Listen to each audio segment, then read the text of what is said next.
검찰 내부가 김건희로 인해 상당히 들끓고 있는 것 같습니다. 기어이 오늘은 과거 김건희 주가 조작 의혹 진술서가 언론에 유출됐습니다. 검찰이 정말로 반란을 일으키려는 건지는 모르겠지만 김건희를 어떻게든 소환을 하고 싶은 생각은 있는 것 같습니다.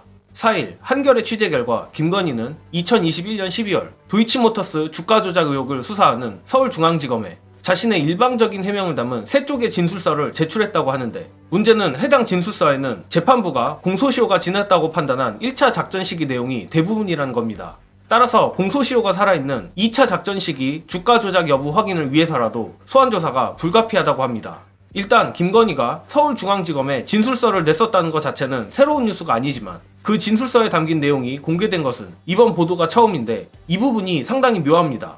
한겨레가 이 진술서 내용을 들을 수 있는 경로는 김건희 측 아니면 검찰일 텐데 결국 상식적으로 검찰에서 흘렸다고 밖에 볼 수 없습니다. 그리고 확신하기는 힘들지만 최근 최재형 목사의 충격적인 청탁 보도에 대해 한겨레에서 줄줄이 단독을 냈던 것을 생각해보면 의외로 해당 보도의 소스가 서울의 소리나 최재형 목사가 아닌 검찰일 수도 있겠다는 생각이 듭니다. 한 줄로 요약하자면 검찰발이 아니고서는 설명이 안 되는 내용들이 최근 한겨레를 통해 나가고 있다는 겁니다. 물론 검찰이 정말로 김건희를 치려고 마음먹었다고는 생각하지 않지만 김건희에게 면죄부를 주든 진짜로 반란을 일으키는 것이든 최소한 소환 한 번은 해야만 한다 이거 같습니다. 심지어 이는 오늘자 조선일보 단독 보도와도 신기하게 연결이 되는데, 조선일보에 따르면 이원석 검찰총장은 최근 가까운 지인들에게 김건희 디올백 수사와 관련해 국민들은 검찰이 법리뿐 아니라 시시비비를 가려주기를 바랄 것이라며 중앙지검에서 노력은 하겠지만 절차를 엄하게 갖춰야 한다, 반드시 소환이 이뤄져야 한다고 생각한다고 말한 것으로 전해졌다 합니다. 자, 이거 상황이 참 희한하게 돌아가는데 앞서 말했듯이 검찰의 김건희 소환 의지만큼은 진짜인 듯 합니다. 다만 다소 부자연스러운 점이 하나 있기는 한데, 제 추측이 맞다면 검찰이 김건희 소환 여론을 만들기 위해 굳이 온갖 자료를 언론에 뿌리고 있다는 것입니다. 사실 면죄부를 주기 위해 형식적인 소환을 하는 것이라면 어차피 형식적인 면죄부를 주든 뭉개든 자기들 입장에선 크게 다를 바가 없습니다.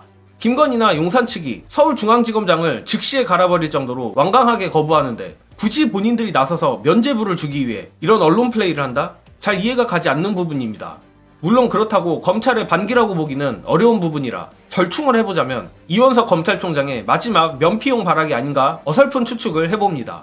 하지만 저도 그렇고 대체적인 예측은 이원석 검찰총장의 발악이 실패할 것이란 건데, 이에 대한 해설은 영상 보시고 이어가겠습니다. 지금 이원석 총장이 서울중앙지검장에 있는 부장의 대면 보고를 받는다. 이 굉장히 이례적이지만은 전 큰 의미 없다고 봅니다. 의미가 없다. 왜냐면 검찰에서 일선에서는 서울중앙지검장이 사실상 사령관이거든요. 사령관을 중심으로 해서 차장검사들이 부장들을 통솔하는 구조로 돼 있기 때문에 부장들이 아무리 날뛰고 날뛰어도 차장선에서부터 커트를 해버리면 결재가 올라갈 수가 없어요. 그러니까 부장은 항의하는 방법은 옷 벗는 방법밖에 없습니다. 제가 봤을 때 검찰총장이 대검의 간부들, 서울중앙지검장, 그 밑에 차장검사를 다 뛰어넘어서 지금 한 4-5단계를 뛰어넘어서 부장과 다이렉트로 하겠다는 건데, 이게 검찰 구조를 아는 사람들 입장에서는 무의미하다. 그리고 검사동일체에 의해 가지고 검사들이 한 몸으로 이루어져서 움직이는데, 지금 검찰은 한 지붕 안에 2-3 가족이 있는 거예요. 그렇죠. 그러니까 소위 말하는 윤석열 라인, 또 뭐 김건희 라인, 한동훈 라인, 이원석 총장이 여기서 할 수 있는 게 별로 없다. 그래서 특검을 가야 된다. 명품백 받고 자질구레한 것까지도 청탁을 꼼꼼하게 받아줬거든요, 김건희 씨가. 그럼 주가 조작에 대해서 수사 무마, 이거 충분히 개연성이 있죠. 어찌됐든 이원석 검찰총장이 면피용이든 뭐든 뭐라도 해보려는 것은 결국 검찰 내부의 불만이 극에 치닫고 있기 때문이라 생각합니다. 또한 오늘의 한겨레 보도 역시 그 불만의 연장선상에서 나온 보도라고 보는 게 맞을 겁니다. 검찰이야 윤두창이에게 꽉 잡혀있으니 직접적으로 어떻게 할 수는 없겠지만 이런 식으로 검찰 내부 소스들이 밖으로 하나둘씩 유출되고 김건희에 대한 공분이 올라가게 될 계기는 마련될 수 있다고 봅니다. 최근 저들이 동해 석유개발 같은 황당한 소리를 하는 걸 보고 과거 박근혜가 나락에 가기 직전 개헌카드를 던졌던 것과 겹쳐 보였습니다. 회광반조란 말이 있듯이 원래 죽기 직전에 더 발악을 하는 거 아니겠습니까? 빠르든 늦든 우리가 바라는 그날이 다가오고 있음이 느껴집니다. 이번 영상은 여기까지 하겠습니다. 시청해주신 여러분 감사합니다.